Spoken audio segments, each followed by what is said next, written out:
He was a billionaire, exhausted and coming home late, expecting silence. But the moment his humble maid's daughter spoke, everything changed. What she said next will leave you completely speechless. It was just past midnight when Jonathan Crane, a self-made billionaire known for his ruthless business deals, finally returned home. The city's skyline glowed behind his sleek penthouse, reflecting the chaos of another long day.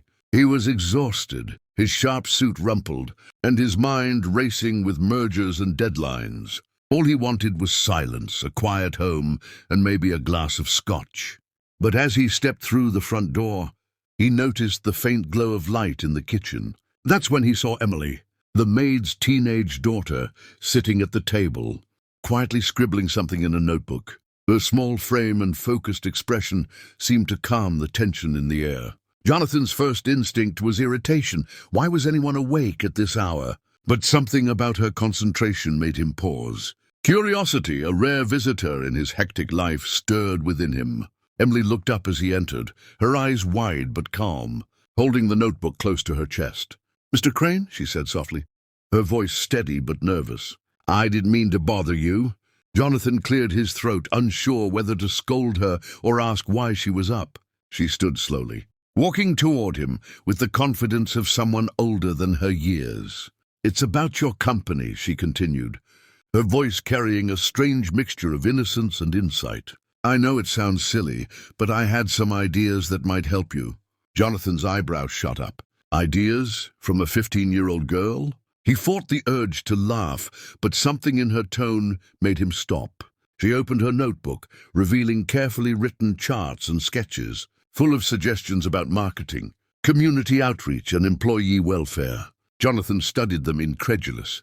Each page reflected a clarity he rarely found in his top executives' reports. He had grown accustomed to meetings filled with flattery, but here was honesty and sharp thinking in its purest form. Emily spoke passionately about helping employees feel valued, connecting the company to local schools, and even improving sustainability practices. Every suggestion was actionable, logical, and heartfelt. Jonathan felt a strange warmth creeping into his chest, an emotion he hadn't felt in years. He realized he was genuinely impressed. "What makes you think about these things?" Jonathan asked, genuinely curious. Emily smiled shyly. "I watch people," she said simply. "I see the way you rush through your life. And I see the people who make it possible, like my mom, who cleans your offices, or the janitors who never get thanked. I wanted to give you a new perspective." Jonathan felt a lump in his throat. He had never considered the little things, the people who quietly kept his empire running. For the first time, he realized that his life of wealth and power was incomplete without understanding those who supported it. He leaned back in his chair, studying her with a newfound respect. Emily's eyes sparkled with curiosity, intelligence, and courage. She was not asking for a reward, not seeking attention. She only wanted her ideas to be heard. Jonathan knew immediately that this moment was rare, a fleeting opportunity to see life differently. "You've got guts," he said, a small smile breaking his usually stern expression. Emily giggled softly, brushing her hair behind her ear. "I just want to help," she replied simply. That honesty, that purity of intent, hit Jonathan harder than any boardroom negotiation ever had. He decided then and there to test one of her suggestions. He called a meeting with his top managers the next morning, asking them to implement Emily's plan to give employees small, weekly recognitions for their work.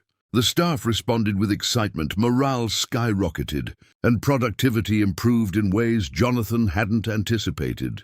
The news even caught the attention of local media, praising the billionaire for a company that cared about its people.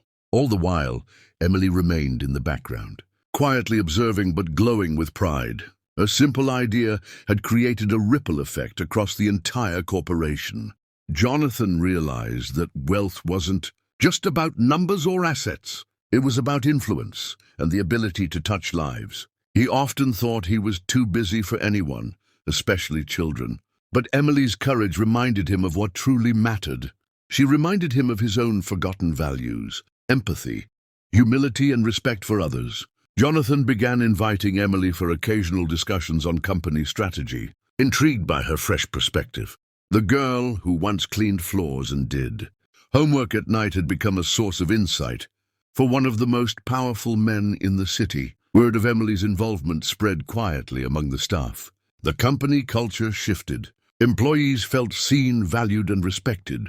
Jonathan even started mentoring Emily personally, nurturing her talent and curiosity. She became a symbol of hope for others, proof that wisdom can come from the most unexpected places. Every time Jonathan looked at her, he was reminded that brilliance does not wear a title or suit. It often comes wrapped in humility and courage.